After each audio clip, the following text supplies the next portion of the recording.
चलो बच्चों, lines and angles हमें क्या करना है, रिवाइज करनी है ना। लाइन्स एंड एंगल्स से बच्चों सबसे पहला कंसेप्ट है आपके पास लाइन्स। ये लाइन्स क्या होते हैं बच्चों? लाइन्स क्या है?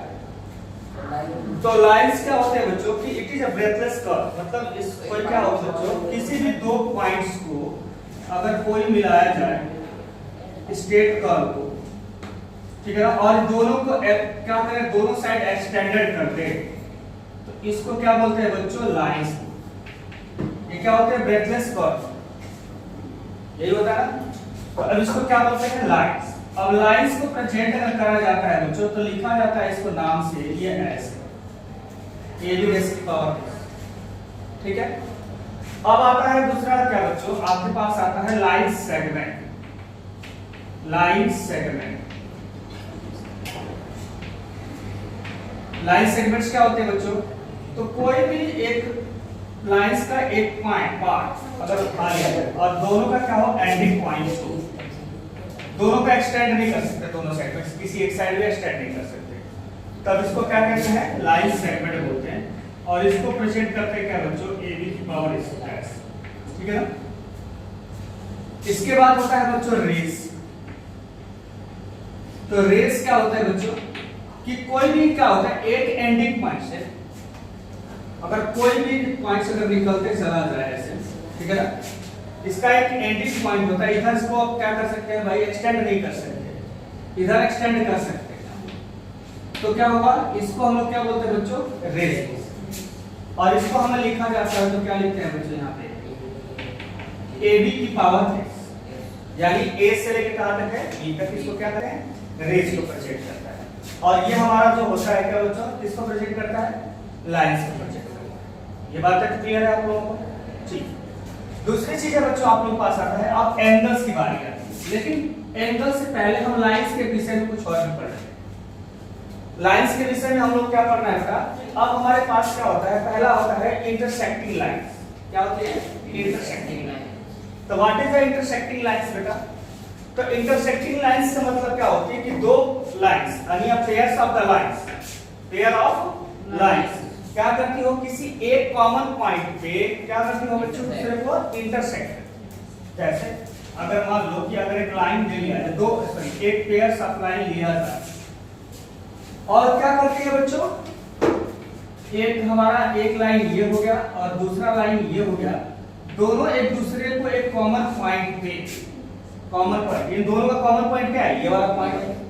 अगर इन क्या करती हो, एक दूसरे को कॉमन पॉइंट, एक सिंगल कॉमन पॉइंट मिल रही हो, तो इस लाइन को क्या बोलते हैं बच्चों, इंटरसेक्टिंग लाइन। यानी L1 और L2 दूसरे क्या है बच्चों, इंटरसेक्टिंग लाइन, एक ही कॉमन पॉइंट होना चाहिए। दूसरी बात क्या होता है बच्चों, पैरेलल लाइन। तो पैरेलल लाइन में क्या होता है बच्चों, पैरेलल लाइन का मतलब होता है कि दो लाइंस ऐसे होती हैं जिनके पास कोई भी कॉमन पॉइंट नहीं होता, इनके पास कोई कॉमन पॉइंट नहीं, मतलब अगर इनके पास कोई कॉमन पॉइंट नहीं है तो इसका मतलब कि ये दोनों लाइंस जो हैं दूसरे क्या है, पैरेलल है। इतनी बात समझ आ गई। तीसरी चीज आती है बच्चों कोइंसिडेंस लाइन। कोइंसिडेंस, तो कोइंसिडेंस क्या होता है बच्चों, अगर L1 और L2 दो लाइन है जो एक दूसरे को सेम पाथ को फॉलो करें, सेम पाथ को फॉलो करें, यानी इसको क्या कर रहे हैं, मान लीजिए कि अगर एक पहली लाइन अगर ये ऐसे जा रही है, दूसरी लाइन भी उसी को मूव कर रही हो, तो ये दोनों लाइन दूसरे क्या बोले जाएंगे, कोइंसिडेंस लाइन। अब आता है कॉन्करेंट लाइन। तो कॉन्करेंट लाइंस क्या होते हैं बच्चों, set of all line, set of all line passing through a single point, मतलब वो सारे लाइंस जो क्या होती है बच्चों, यहाँ पे L1 L2 L3 L4 L5 यानी जितने भी लाइनें हैं वो सारे क्या होती हैं, एक ही पॉइंट से पास कर रही हो, एक ही पॉइंट से, सिंगल पॉइंट से, तो सारे को क्या कहते हैं, कॉन्करेंट लाइंस बोलते हैं। नोट कर लो, फिर आगे चलते हैं।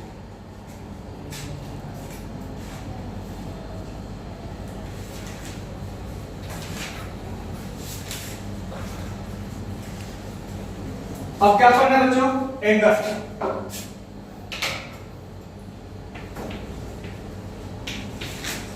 एंगल्स क्या होता है, जब कोई भी दो रेस अगर एक ही पॉइंट से निकलती हो बच्चों, या कोई भी दो रेस अगर एक सिंगल पॉइंट पे मिल रही हो, यानी कि अगर यहाँ पे ए और यहाँ पे बी और दूसरा यहाँ पे नाम है सी, तो एक ए बी रेस और एक ए सी रेस दोनों क्या हो रही है, एक सिंगल पॉइंट मिल रही है। या दूसरा फॉर्म ये कह सकते हो कि कोई भी अगर दो रेस अगर एक सिंगल पॉइंट से क्या कर रहे हो, निकल रहे हो, तो वो क्या फॉर्म करते हैं बच्चों, एंगल फॉर्म करते हैं। तो इसको क्या कहते हैं, एंगल।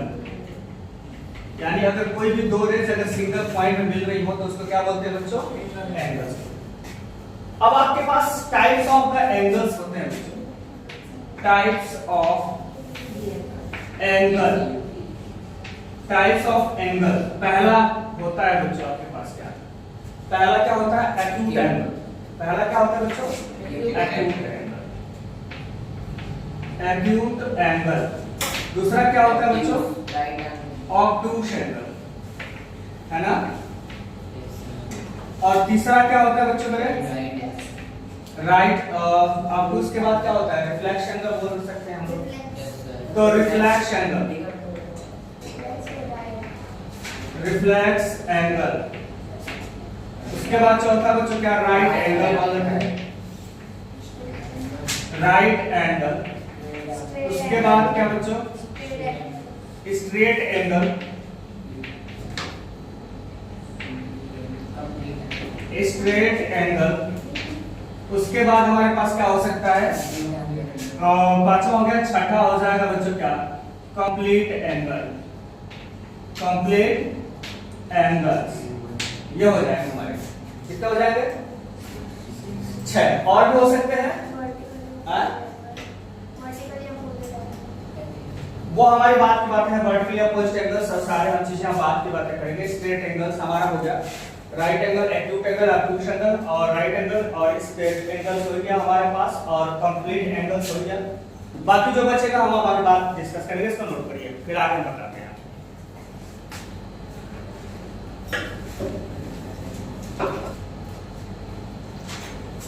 पहला क्या पढ़ना है बच्चों, acute angle. Acute angle, acute angle क्या होते हैं बच्चों, कोई एंगल की एक ऐसी वैल्यू जो क्या हो बच्चों, 0 से तो बड़ी और 90 से क्या हो, यानी एक ऐसा एंगल x ऐसा हो जो क्या हो, ग्रेटर देन 0 बस लेस देन क्या हो बच्चों, 90 डिग्री हो। इनके बीच के ही अगर हो तो उसको क्या कहते हैं बच्चों, ठीक है। दूसरा होता है बच्चों हम लोग के पास क्या, ऑब्टूस एंगल। क्या होता है बच्चों, ऑब्टूस एंगल। एक ऐसा एंगल बच्चों, x ऐसी वैल्यू जिसको क्या हो बच्चों, 90 से तो ज्यादा हो लेकिन क्या हो बच्चों, 180 से कम, 180 से कम। हाँ, 180 से कम हो तो उसको क्या बोलते हैं बच्चों हम लोग, ऑब्टूस एंगल बोलते हैं, ठीक है ना। उसके बाद आता है बच्चों क्या, reflex angle, reflex angle. Reflex angle क्या होते हैं बच्चों, तो क्या होगा बच्चों, एक x की ऐसी वैल्यू जो क्या हो, 180 से तो ज्यादा हो लेकिन क्या होना चाहिए बच्चों, 360 से क्या होना चाहिए, छोटा होना चाहिए, तब उसको क्या बोलते हैं हम लोग, रिफ्लेक्स एंगल बोलते हैं। क्या बोलते हैं बच्चों उसको, रिफ्लेक्स एंगल। क्लियर है। अच्छा, उसके बाद आपके पास आता है बच्चों स्ट्रेट एंगल, स्ट्रेट एंगल। अगर कोई भी x की अगर एंगल की वैल्यू अगर 180 हो जाए, यानी कि सीधा स्ट्रेट बना दे भाई, यहां पे जैसे एक लाइन जाए ना और ये पूरा कंप्लीट एंगल कितने डिग्री का हो जाता है बच्चों, 180 डिग्री का हो जाता है। ये पूरा एक स्ट्रेट एंगल पे सीधा लाइन खींच देना तो किसी पॉइंट पे पूरा का पूरा क्या होगा, कितना हो जाएगा, 180 डिग्री। इसीलिए इसको क्या बोलते हैं, स्ट्रेट एंगल बोलते हैं। इतना नोट कर लिया आप लोगों ने। उसके बाद आता है आपके पास राइट एंगल। राइट एंगल्स क्या होते हैं बच्चों, यदि x यानी कोई भी एंगल की वैल्यू अगर 90 डिग्री हो जाए तो उसको क्या बोलते हैं हम लोग, राइट एंगल। यानी कि अगर आपके पास अगर राइट एंगल की बात किया जाए, राइट एंगल, तो राइट एंगल क्या है बच्चों, यदि x की वैल्यू कितना हो जाए बच्चों, 90 डिग्री हो जाए, मतलब कि अगर ये पूरा का पूरा कंप्लीट एंगल ये ऐसे बना है, यानी ए बी सी, अगर ये कोई भी रेस अगर ऐसे जा रही है तो ये इसको क्या बोलते हैं बच्चों, 90 डिग्री होगा तो इसको क्या बोलेंगे, राइट एंगल। क्या बोलते हैं बच्चों, राइट एंगल। उसके बाद आता है क्या बच्चों, कंप्लीट एंगल। क्या बोला था आप लोगों ने, कंप्लीट एंगल। कंप्लीट एंगल बच्चों, कंप्लीट एंगल क्या होता है बच्चों जी, x की वैल्यू अगर जो 360 डिग्री होता है, मतलब पूरा एक सर्कुलर पाथ बनाया जाए ना, तो सेंटर पे जो एंगल बनता है वो कितना डिग्री हो जाएगा बच्चों, 360 डिग्री होता है। मतलब एक चक्कर अगर लगा दिया जाए, एक राउंड लगा दो इसमें सर्कल में, तो आप कितने डिग्री का एंगल बना लोगे, 360 डिग्री बना लोगे। यानी इसको क्या बोलते हैं, कंप्लीट एंगल। और क्या बोला था बच्चों, क्या लिखा था,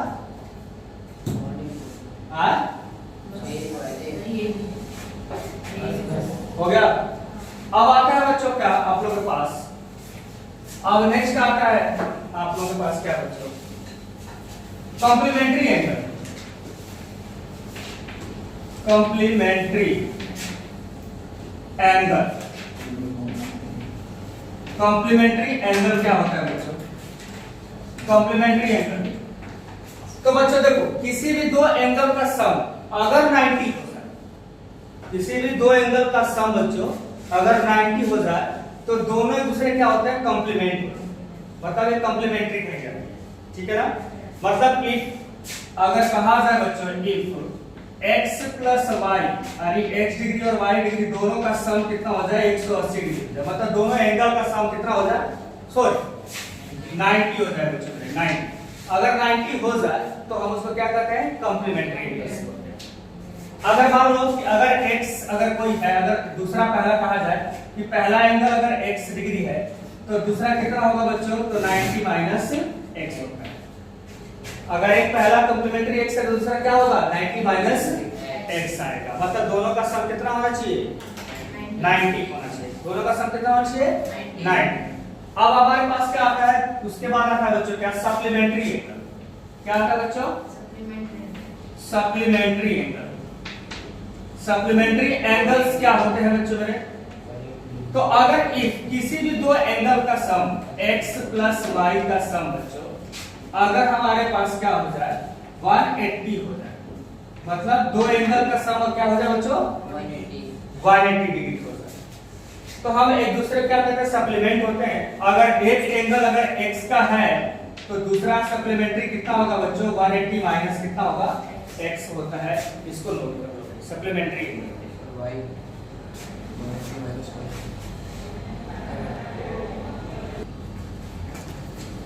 अब आता है बच्चों क्या, vertically opposite angles. Vertically opposite angles कब होती है बच्चों, जब कोई भी दो लाइंस एक दूसरे को क्या करते हैं बच्चों, यूनिक पॉइंट पे कट करती है। यूनिक पॉइंट पे क्या करती हो, कट करती है। तो अगर यूनिक पॉइंट पे कट करेगी तो उससे जो एंगल फॉर्मेशन होगा उसको क्या कहते हैं, वर्टिकली अपोजिट एंगल्स बोलते हैं। अगर ये वाला एंगल्स ये इसके वर्टिकली अपोजिट में है, ये वाला एंगल इसके क्या है, अपोजिट में, यानी x और ये क्या बच्चों, y, और ये z और ये क्या हो जाए, w। तो x क्या है, वर्टिकल दूसरे के यहाँ पे। तो अब यहाँ पे क्या होता है, एक रूल अप्लाई होता है बच्चों कि अगर दो लाइंस एक दूसरे को यूनिक पॉइंट पे इंटरसेक्ट करती हैं तो इनके जो वर्टिकल अपोजिट एंगल्स होते हैं आपस में क्या होते हैं, इक्वल। यानी एंगल x जो होगा वो एंगल किसके हो जाएगा बच्चों, y के हो जाएगा, और एंगल जो z होगा वो एंगल किसके इक्वल हो जाएगा बच्चों, w। बात समझ आ रही है। तो ये हमारा वर्टिकली अपोजिट एंगल्स का ये रूल होता है। दूसरा चीज बच्चों,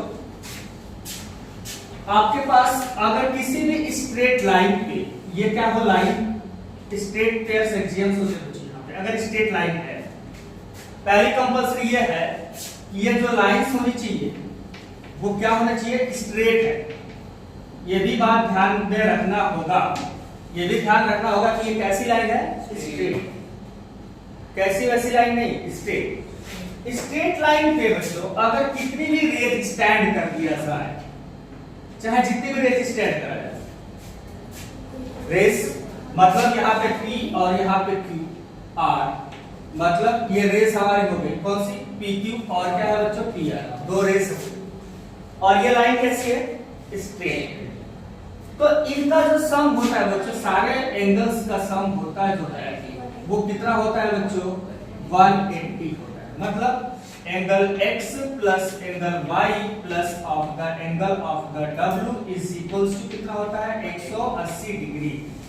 यानी स्ट्रेट एंगल्स के इसको देखो, हमारे पास यहाँ पे कंफ्यूजन होता है तुम लोगों को। अभी कुछ बच्चे क्या करते हैं कि लीनियर पेयर में और इसमें बड़ा कंफ्यूजन करते हैं, लीनियर पेयर में और इसमें बड़ा कंफ्यूजन करते हैं तुम लोग। तो इसको कभी लीनियर पेयर मत लिख देना। लीनियर पेयर का मतलब पेयर बोला, यानी दो ही होना चाहिए, पेयर में दो ही होना चाहिए, दो से ज्यादा नहीं होना चाहिए। देखो ये स्ट्रेट एंगल है, ये पूरा क्या बना रहा है, स्ट्रेट एंगल है, क्योंकि स्ट्रेट एंगल का सम कितना होता है भाई, 180 होता है ना। तो यहाँ पे जितने भी रेज स्टैंड करेंगे उनका सम कितना होगा, 180 होगा। इसको लीनियर पेयर मत लिखना।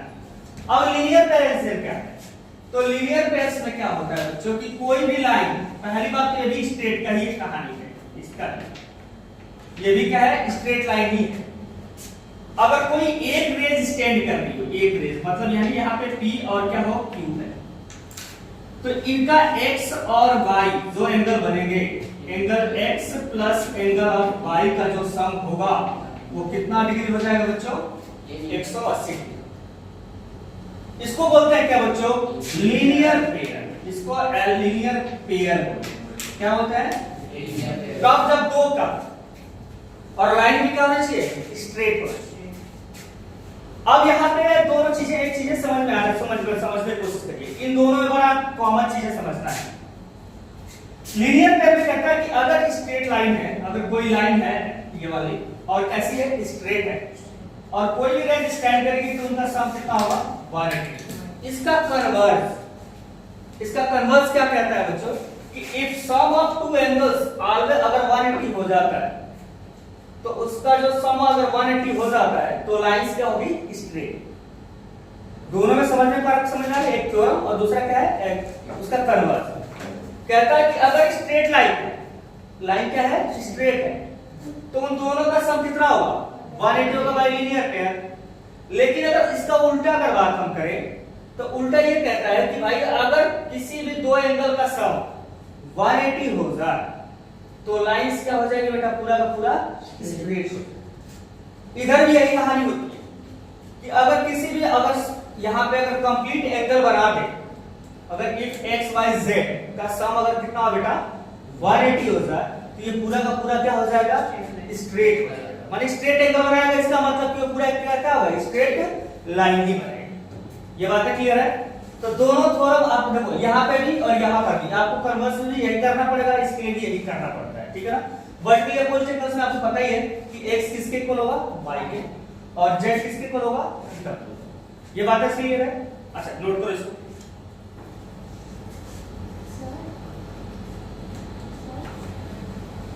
देखो इस पे क्वेश्चंस कैसे पूछे जाते हैं बच्चों, जैसे मान लो कि अगर आपके पास क्वेश्चन अगर ऐसे दिया जाए, क्वेश्चन समझ लें कि ये ऐसे आ गया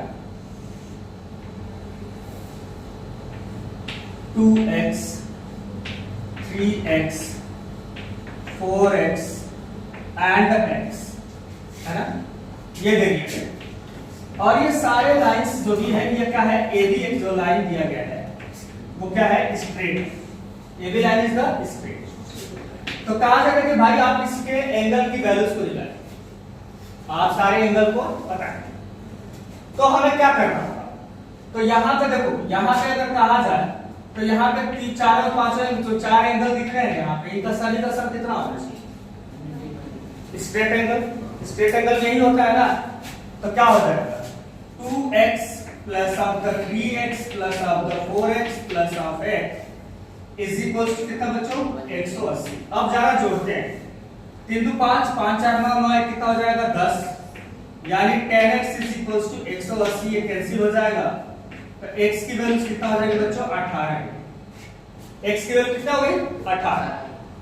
अब 18 आ गया तो पहला कितना हो जाएगा, 2x है ना, तो 2 मल्टीप्लाई बाय 18 कितना हो जाएगा, 36 डिग्री।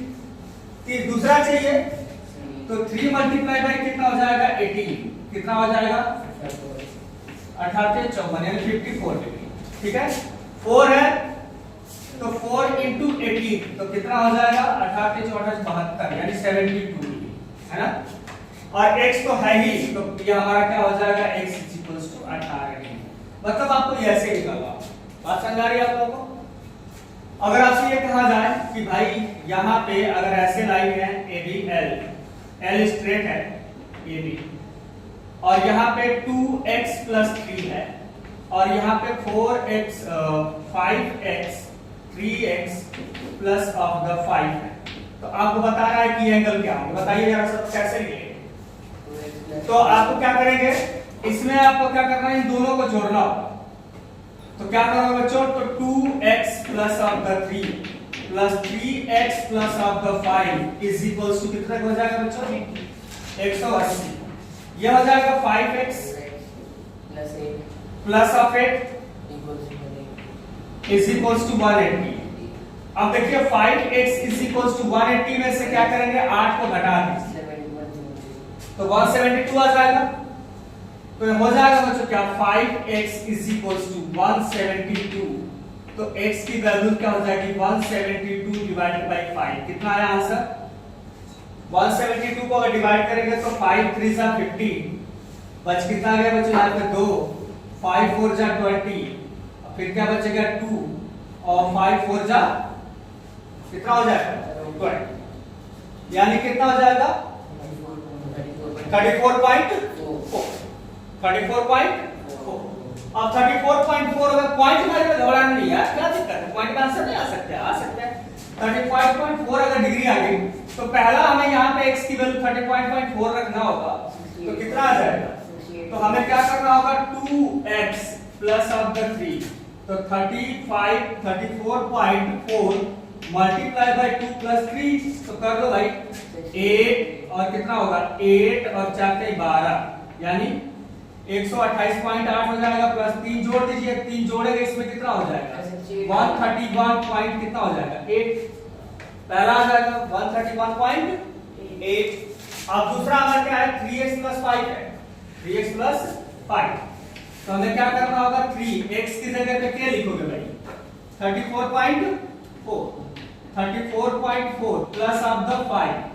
अब इनको मल्टीप्लाई करते हैं भाई, 4 से 12 को 2 1 कैरीज, 4 से 12 13 1 कैरीज, 3 से 9 10, यानी अब डेसिमल एक ही प्लेस लगाना है 103 आ जाएगा ना। अब 103 103 है, कैसे ज्यादा आना चाहिए सर, आप ऊपर वाला गलत है। हां ऊपर वाला 68.8 है, ऊपर वाला नंबर कर दिया है 4 2 जा 8 4 2 जा 8 3 2 जा 6 और 4 के 12 सॉरी 3 तो 6 आ जाएगा बच्चों, 68 पॉइंट क्या हो जाएगा 8 आ जाएगा, और इनको जोड़ दिया जाए तो कितना हो जाएगा 71 है ना 71.8। यहाँ पे सही करता हूँ, यहाँ पे क्या होगा 4 के 12 को 2 4 के 12 13 3 के 9 10, यानी कितना हो जाएगा 103.2 प्लस ऑफ द 5, इसको ऐड करेंगे तो 100 कितना हो जाएगा बच्चों 8.2 आ जाएगा। बात समझ आ रही है यहाँ पे, तो ये वैल्यूज इसकी आ जाएगी। मतलब अगर आपके पास अगर ऐसे एंगल दिए जाते हैं तो इनका सबको जोड़ो 180 के इक्वल कर दो, और यहाँ पे अगर दिया जाए तो इसको देखो, इसको अगर रूल्स क्या होगा तो इसको क्या लिखोगे लीनियर पेयर, और इसका रूल्स अगर कहोगे तो क्या करोगे स्ट्रेट एंगल, सीधी सी बात है ना। ऐसा मत करना कि यहाँ पे लीनियर पेयर लपेट देना, आई बात समझ में, यहाँ लीनियर पेयर नहीं लपेटना है, यहाँ पे लीनियर पेयर लिख सकते हो, नोट कर लो।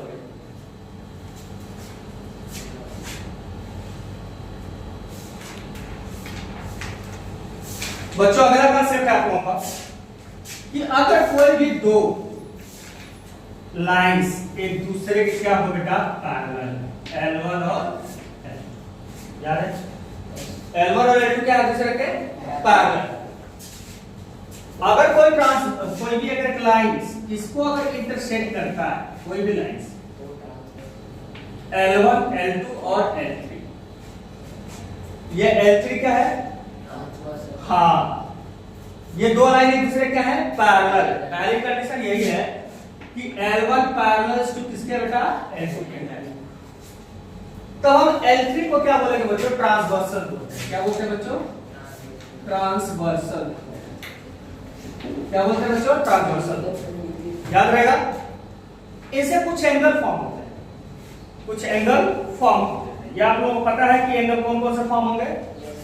1 2 3 4 5 6 7 8 ये सारे एंगल। एंगल का नाम तो सभी लोगों को पता ही होगा भाई, कि नहीं पता है? हाँ पता है। कौन कौन से? देखिए, पहला होता है कोरस्पॉन्डिंग एंगल, सभी को पता है। वर्टिकल अपोजिट एंगल तो पहले बता चुका हूं कि वर्टिकल अपोजिट एंगल क्या होता है? दो लाइन को सेट करते हैं तो वर्टिकल अपोजिट एंगल वैसे में तुम पहले से जानते हो, वो बात का है ना। अब देखो क्या है कि अगर ये दो लाइन एक दूसरे के पैरेलल तो L3 क्या बोलते हैं बच्चों? ट्रांसवर्सल बोलते हैं इसको। और इससे एंगल जो फॉर्म होती है तो उसको पहला होता है कौन सा? Corresponding angle. क्या होता है बच्चों? Corresponding angle. Corresponding angle. अब कोरस्पॉन्डिंग एंगल कौन कौन से होते हैं? तो इसमें देखिए 1 किसका होगा? 5 का। 2 किसका होगा? 6 का। 3 किसका? 4 किसका? तो मतलब 1 का जो पेयर है क्या है बच्चों? 5 है। और क्या है बच्चों? 2 का पेयर क्या है? 6 है, 6 रहेगा। 3 का पेयर क्या है? 7 है, 3 का पेयर 7 है। और 4 का पेयर क्या है? 4 का पेयर क्या है? 8। ये बात समझ आ रही? इनको क्या कहते हैं? Corresponding angles. ये बात तो सभी क्लियर है? हेलो। अब यहां पे उसके बाद अगला आता है बच्चों अल्टरनेट एंगल। क्या होता है बच्चों? Alternate angle. Alternate interior angle, alternate exterior angles जब भी होगा इंटीरियर एंगल। तो अल्टरनेट इंटीरियर एंगल्स कौन कौन से होंगे? 4। सुनो, यहां पे हटा देते हैं, एक ट्रिक हटाते हैं, टिक हटाते हैं, टिक हटाते हैं, हटाते हैं, हटाते हैं। अब देखिए, अब टिक करना समझ आएगा। 3 का कौन सा है? 6। 4 का क्या है? 5। ये सारे के सारे क्या है? अल्टरनेट इंटीरियर एंगल होते हैं। तो क्या हो जाता है? 3 क्या है? 6 है। और क्या है बच्चों? 4 किसका है? 5। ये अल्टरनेट इंटीरियर एंगल्स क्या है। अब हमारे पास क्या है? को इंटीरियर एंगल होते हैं। को इंटीरियर एंगल, को इंटीरियर एंगल। को इंटीरियर एंगल्स क्या क्या होते हैं भाई? तो देखो को इंटीरियर एंगल क्या होता है कि ट्रांसवर्सल के एक साइड का इंटीरियर, को इंटीरियर बोला है ना, इंटीरियर मतलब अंदर होना चाहिए। तो ट्रांसवर्सल उसके एक साइड, जिस साइड भी हो, तो देखिए एक साइड का मतलब क्या है? कौन कौन से एंगल इंटीरियर में? 3 और 5, 3 और 5। दूसरा कौन सा है बेटा? 4 और 6 है, 4 और 6। इनको को इंटीरियर एंगल, ठीक है ना। एक्सटीरियर भी होता है बच्चों, अल्टरनेट एक्सटीरियर एंगल्स भी होते हैं बच्चों। तो अल्टरनेट एक्सटीरियर एंगल से कोई लेना देना नहीं, हमारा ऐसे भी काम निकल जाता है। अगर जरूरत पड़ेगी तो हम लोग कर लेंगे, ठीक है ना। ये इसके साथ उसके साथ। चलो, तो अब हमारे पास इसमें रिलेशंस क्या क्या होते हैं? सभी को पता है रिलेशन। देखिए जितने भी कोरस्पॉन्डिंग एंगल दिख रहे हैं क्या होते हैं बच्चों? आपस में इक्वल। यानी 1 5 के इक्वल होगा, 2 6 के इक्वल होगा, 3 7 के इक्वल होगा, 4 8 के इक्वल होगा। अल्टरनेट में वही होता है, अल्टरनेट में भी वही होता है। क्या होता है? 3 6 के और क्या हो जाएगा? 4 5। ठीक है। अब देखिए इसमें क्या होता है? को इंटीरियर में क्या प्रॉपर्टी होती है कि भाई अगर एक सेम साइड के जितने भी एंगल्स होते हैं ना, उनका सम कितना होता है? 180। उनका सम कितना होता है? 180। यानी एंगल 3 और एंगल 5 का सम कहा जाएगा कितना हो जाएगा? 180। और एंगल 4 और एंगल 6 का सम भी कहा जाएगा कितना हो जाएगा बच्चों? 180। ये तो थ्योरम, कि भाई आपस में इक्वल होते हैं, लेकिन इसका कन्वर्स भी बड़ा अजीब होता है। कहता है कि अगर L1 और L2 पैरेलल है तो उनके करस्पॉन्डिंग एंगल्स भी इक्वल होंगे, अल्टरनेट इंटीरियर एंगल इक्वल होंगे और कोई इंटीरियर का सम कितना होगा 180 होगा। लेकिन इसका उल्टा, इफ अगर करस्पॉन्डिंग अगर इक्वल हो गए तो लाइंस क्या होगी पैरेलल। अगर अल्टरनेट इक्वल हो गए, अगर अल्टरनेट इक्वल हो गए कभी भी लाइंस क्या होगी पैरेलल मानेंगे। या अगर किसी भी दो एंगल का सम बेटा अगर 180 हो जाए, किसी भी दो इंटीरियर का सम अगर 180 हो जाए कभी भी कहेंगे कि लाइंस क्या है बेटा पैरेलल। अगर कोई इंटीरियर का सम कितना हो जाए 180 कभी भी क्या कहेंगे लाइंस क्या है पैरेलल है। ये बात समझ आ गई? चलो नोट कर लो।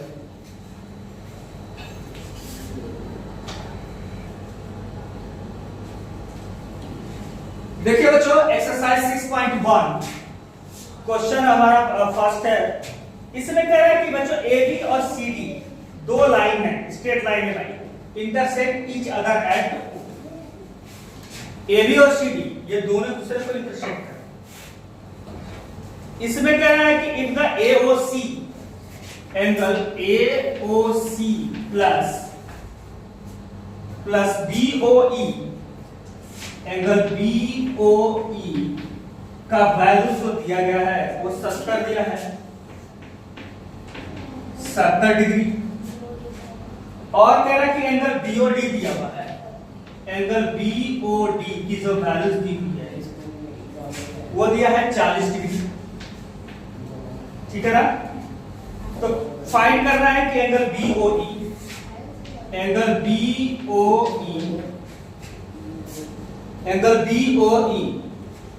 इज इक्वल्स टू क्या निकालना है बच्चों? निकालना है आपको, इनको फाइंड करना है। और दूसरा निकालना है बच्चों reflex angle COE, reflex angle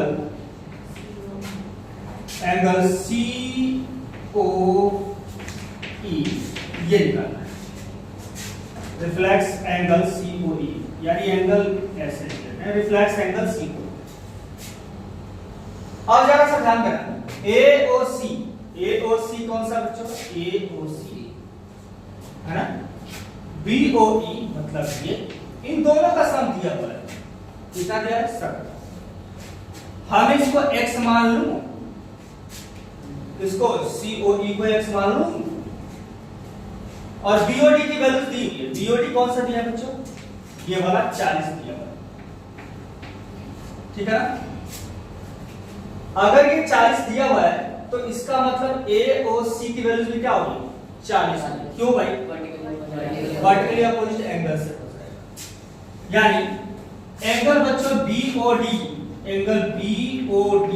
is equals to जो होगा एंगल AOC के होगा। क्यों भाई? Vertically opposite angle. समझ रहे हो ना? क्योंकि ये दोनों लाइन तो स्ट्रेट थी, एक दूसरे को कट कर रहे हैं, तो ये दोनों दूसरे क्या बनाएंगे वर्टिकल अपोज बनाएंगे। तो एंगल BOD यानी कि दिया हुआ था 40, तो एंगल AOC की वैल्यू भी क्या हो जाएगी 40 डिग्री हो जाएगी। अगर AOC की वैल्यू 40 डिग्री हो गई तो हम BOE की वैल्यू निकाल सकते हैं बच्चों या नहीं? 70 में से घटा देंगे क्योंकि BOE की वैल्यू पता चल चुकी है हमारे, सॉरी यहाँ पे AOC की पता चल चुकी है, तो BOE निकल जाएगा ना यहाँ से।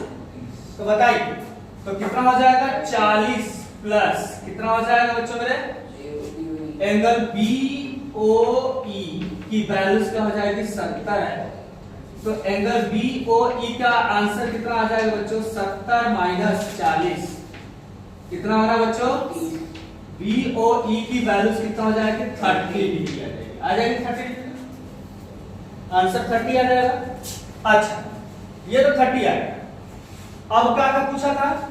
अब रिफ्लेक्स एंगल COE पूछा है भाई, COE।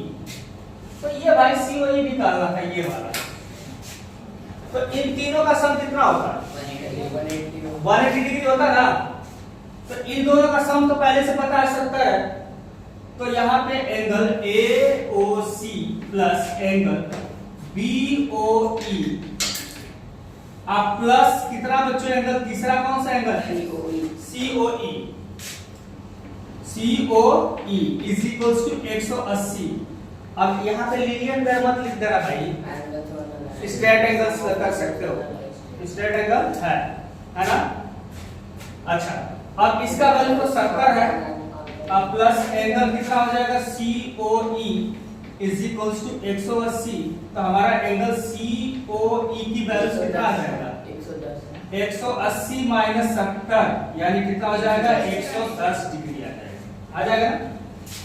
अब आपसे रिफ्लेक्स पूछा था, 360। तो रिफ्लेक्स में हमेशा क्या करते हैं बच्चों, जब भी तुम्हें कोई सी भी एंगल का रिफ्लेक्स निकालना होगा ना, तो 360 में से क्या करोगे? उसको घटा दो। 360 में से क्या करोगे? घटा दो, सबट्रैक्ट कर दो, ठीक है।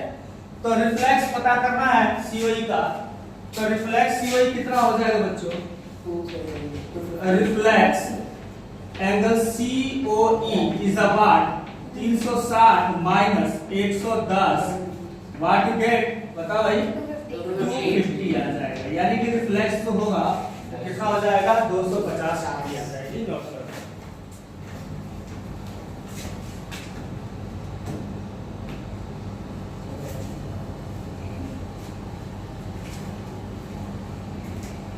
देखो बच्चों, यहां पे जो दिया हुआ है, कह रहा है कि क्वेश्चन नंबर 2 है 6.1 का, और इसमें कह रहा है क्वेश्चन बच्चों क्या कि XY and M1 intersect each other at the O if angle POY 90 degree है और A ratio B equal to 2:3, तो फाइंड एंगल C की वैल्यूज को निकालना है।